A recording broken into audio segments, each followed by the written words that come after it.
भारतीय संविधानाचं एकही वाक्य शाळेत शिकवल्या जात नाही। धर्मनिरपेक्षतेची व्याख्या शाळेत शिकवल्या जात नाही।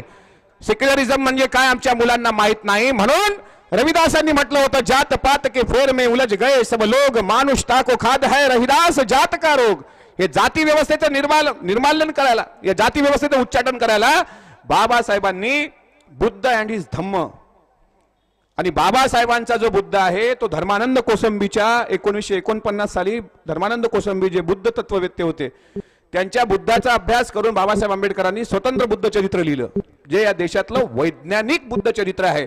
बोधिसत्व बाबासाहेबांना का म्हणतात? कारण जगभरात 21 राष्ट्र बुद्धाचे आहेत, पण बुद्धाच्या बाजूला प्रतिमा मला तरी वाटते जगात कोण्या माणसाची लागली नसेल। जगात दाखवा 21 राष्ट्र असतील पण बुद्धाच्या बाजूला कोण्या एखाद्या पुरुषाचं चित्र तुम्हाला दिसत नाही। फक्त एकमेव डॉक्टर बाबासाहेब आंबेडकर असे आहेत ज्यांना बुद्धाच्या बरोबरीत बसवलं जातं, म्हणून त्यांना बोधिसत्व